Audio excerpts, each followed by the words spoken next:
IDESF apresenta Radar das Fronteiras, um espaço para debates, entrevistas e análises. Alguns fenômenos migratórios são complexos, a exemplo do que temos visto em termos de imigrantes que têm que deixar seu país por conta de guerras e conflitos. Nesse podcast vamos falar sobre situações recentes, atualizar a situação dos ucranianos pelo mundo e saber como ficam os palestinos que estão saindo de Gaza em direção a outros locais por causa da guerra com Israel. Conversaremos com o professor doutor Gustavo da Frota Simões, da Escola de Comando Estado-Maior do Exército.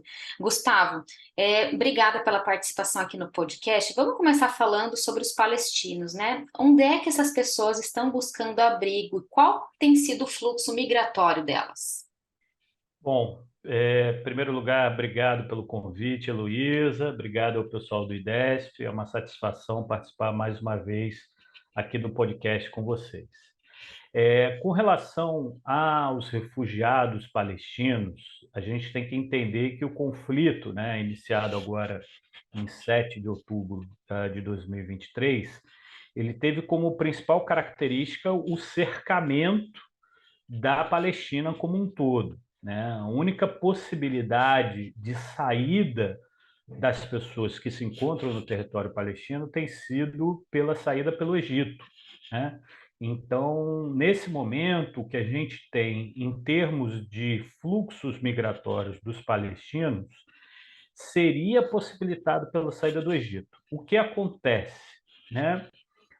O Egito, ele já há alguns anos militarizou a sua região de fronteira, inclusive com construção de muros e óbices à entrada dos palestinos, por uma série de razões, tá? Inclusive para não permitir que determinados guerreiros, né, jihadistas ou aqueles mais radicais ingressassem no território egípcio. Então, nesse momento, o que a gente tem com relação ao fluxo palestino é uma imobilidade das pessoas. É por isso que, inclusive, a grande preocupação da comunidade internacional tem sido o estabelecimento de corredores humanitários para que se chegue essa ajuda até o povo da Palestina. Historicamente, os palestinos têm uma presença significativa, né, no território da Jordânia, do Líbano, em menor medida, e do próprio Egito. Mas agora, no conflito, há uma situação de imobilidade, né? Imobilidade externa, das fronteiras, vamos dizer, externas ali da região da Palestina e da faixa de Gaza, principalmente.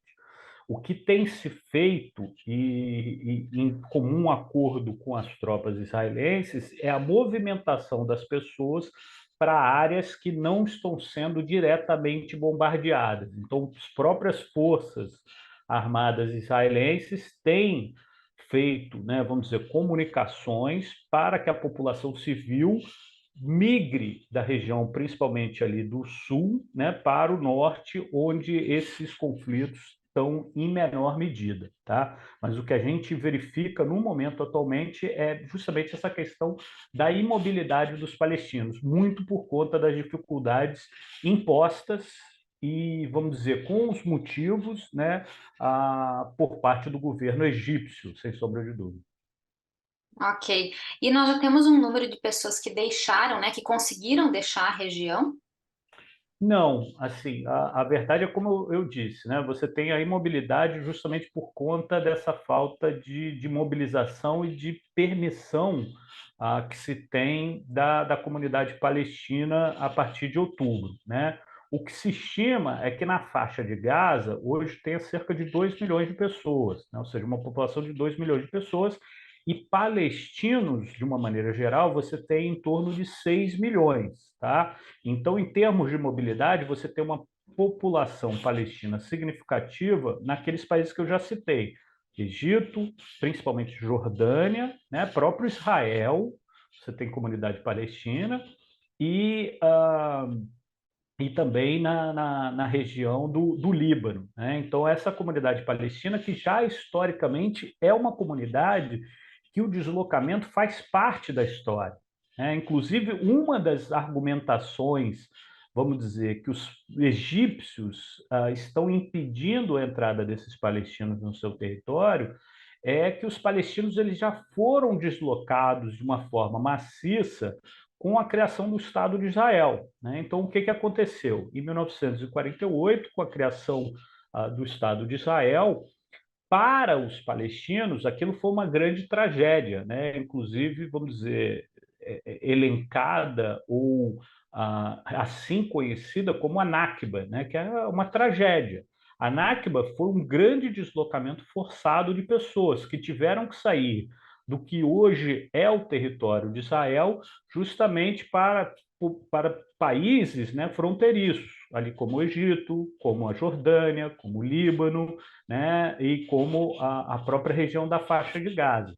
Então, esse deslocamento forçado é algo que agora o governo egípcio tem, vamos dizer, destacado, que, na verdade, essa movimentação militar de Israel contra o Hamas e a possível deslocamento dos palestinos para os egípcios enfraqueceria o argumento da criação de um Estado palestino, porque você vai, na verdade, dispersando aquela população nos países que já existem.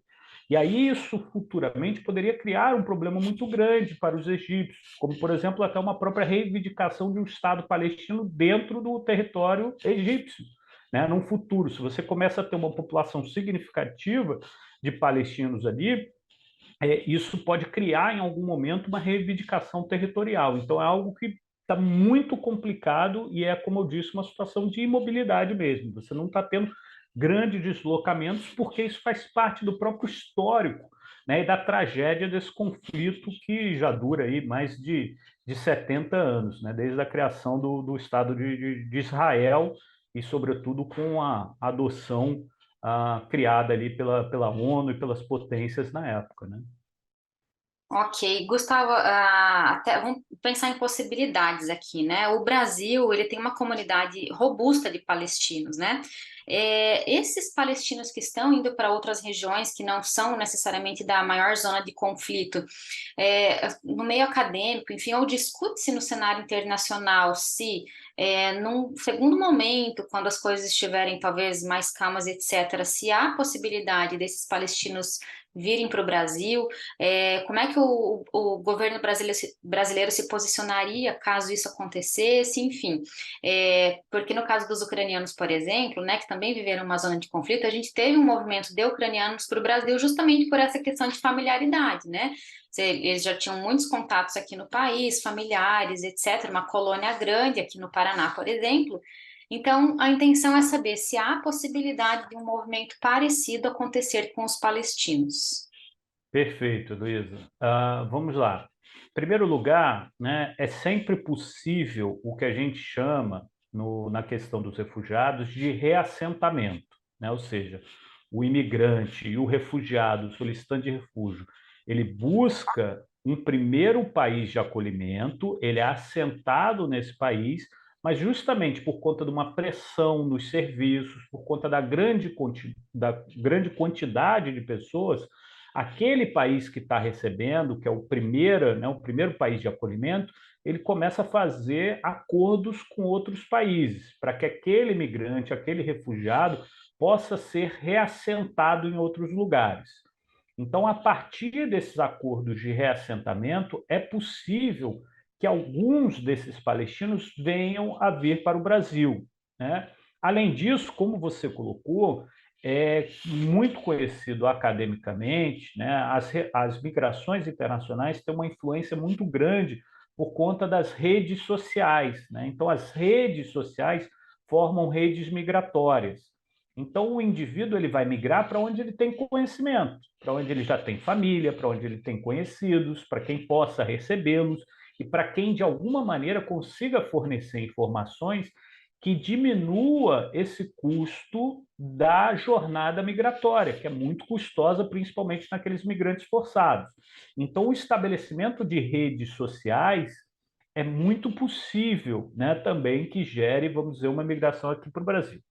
Dito isso, vamos dizer, dito esses dois caminhos, né, seja por acordo governamental, seja pela emissão, inclusive, vamos dizer, de vistos humanitários para esses palestinos, seja pelo restabelecimento de relações sociais e familiares, eu acredito que, mesmo que o governo brasileiro facilite o que historicamente é uma política migratória do governo brasileiro, tá? A edição de vistos para portadores, né, de necessidades especiais, e aí principalmente os vistos para migrantes humanitários, né? Os vistos humanitários, isso é uma tradição brasileira já nos últimos anos. Muito provavelmente isso deve ser feito em algum momento, com certeza. O Brasil também já fez parte desse programa de reassentamento, então é uma possibilidade. Dito isso, né, eu acredito que a posição brasileira vai ser uma posição justamente, vamos dizer, calcada nesse histórico de acolhimento e de recepção, de editar algumas normas para facilitar o ingresso desses palestinos num futuro próximo, e assim que for possível e assim que eles tiverem um mínimo de mobilidade. Tá? Isso eu imagino que seja feito. O Brasil é signatário das principais convenções de direitos humanos, das convenções relativas ao Estatuto do Refugiado, e, como eu disse, tem uma lei de imigração e um histórico de edição de vistos humanitários. Tá? No entanto, só a complementar, acredito que, assim como os ucranianos, o nosso número não deve ser significativo. Não deve ser significativo porque esses acordos intergovernamentais, eles são muito limitados, normalmente são atrelados a cotas. Então, o Brasil vai editar um número de 500, de 1.000 reassentados, porque gera uma série de obrigações. Então, são acordos para números pequenos. Os estabelecimentos de laços sociais e familiares dependem, muitas das vezes, de recursos, né? Esses estabelecimentos, a gente tem uma comunidade palestina, tem uma comunidade árabe de uma maneira significativa aqui no Brasil, mas tirar a pessoa, tirar uma família, né, da região ali do Egito, do Líbano, né, enfim, daqueles países fronteiriços e que tem uma comunidade palestina, né, é muito custoso. É um voo internacional, é um deslocamento muito internacional, é uma própria retirada de laços, né, que é muito forte naquela comunidade. Eu Uma falei, ruptura, inclusive, né? é uma ruptura muito grande, né, uma quebra muito grande, e principalmente na questão palestina, isso está muito atrelado à questão da terra, a própria reivindicação. Então, é quase como uma renúncia a esse direito que eles consideram sagrado e milenar. Então, esses deslocamentos extracontinentais, eu acredito que eles vão ser muito pequenos. E tem sido, inclusive, né, na primeira pergunta, eu falei muito sobre a questão da recusa dos egípcios. Mas há o outro lado também, há a própria recusa dos próprios palestinos que não querem ir para o Egito. Né? Mesmo havendo condições de ir para um país fronteiriço, relativamente perto, eles não querem abrir mão, né, dessa demanda e dessa pretensão territorial e nacional de se criar um Estado palestino. Então, renunciar a esse vínculo com a terra é muito difícil, muito complicado, por isso que eu acredito que os números vão ser muito pequenos, por todas essas questões que eu já comentei. Uhum. Vamos falar agora então a respeito dos ucranianos, né? Passados quase 2 anos do início do conflito entre Rússia e Ucrânia, qual que é a situação atual dos ucranianos, Gustavo? Bom, vamos lá. De uma maneira geral, o fluxo migratório de refugiados dos ucranianos foi o mais significativo dos últimos anos, né? Foram cerca de 8 milhões de ucranianos que saíram da Ucrânia por conta do conflito com a Rússia, né? Mais uma vez, historicamente, os principais países de destino desses ucranianos foram os países fronteiriços, tá? Então, a Polônia recebeu uma quantidade significativa, mesmo a própria Rússia, né, aquela população ucraniana que tem uma etnia e que tem um pertencimento mais ao povo russo, migrou para a própria Rússia, para a Bielorrússia, mas também para a Romênia, para a Moldávia e para outros países da Europa. Né, de uma maneira geral, ficaram restritos ao continente europeu. Nessa situação, a gente já viu, por conta, inclusive, da própria evolução do conflito, né, que está se aproximando aí há quase 2 anos, já a gente já tem, né, em fevereiro de 2024, completar aí 24 meses, você já teve várias fases desse conflito. Então, você teve uma saída muito grande, de 8 milhões de pessoas, mas algum número pequeno ainda, muito pequeno, de retorno, né? Ou seja, há em algumas regiões da Ucrânia uma certa normalidade, principalmente aquelas um pouco mais distantes das zonas de conflito. Então, você já teve um número, vamos dizer, pequeno ainda, repito, de retorno dos ucranianos. Até porque muito do fluxo migratório ucraniano nos últimos anos, né, em decorrência do conflito, foi um fluxo migratório que rompeu laços familiares, né? Os homens ficaram impedidos de sair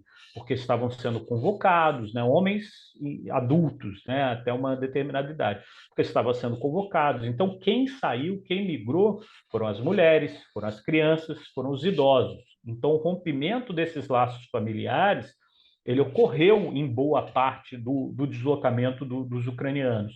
Então, há uma tendência em retorno, né? As pessoas querem retornar. Inclusive, aquela quantidade pequena que chegou aqui no Brasil, você já tem algumas notícias e alguns relatos de volta para a Ucrânia, seja por questões de dificuldade de adaptação, a gente tem uma língua muito diferente, né? A gente tem clima muito diferente, a gente tem uma cultura muito diferente, seja por conta disso, seja por conta de uma falta, vamos dizer, de políticas de integração e de inserção laboral desses ucranianos. Então, eles vieram para o Brasil para justamente proteger a sua vida, a sua integridade física, mas não conseguiram se inserir laboralmente. Então, estavam ganhando ali salários mínimos, condições precárias que, às vezes, outros países mais próximos como, mais uma vez, Polônia, Romênia, outros países europeus, oferecem condições melhores de inserção laboral, até porque a língua é mais próxima, a cultura é mais parecida, há uma comunidade maior, então, mais uma vez, os laços sociais, as redes migratórias funcionam justamente para absorver, né, incorporar essas pessoas no mercado de trabalho. Então, e seja também por conta da própria distância, né?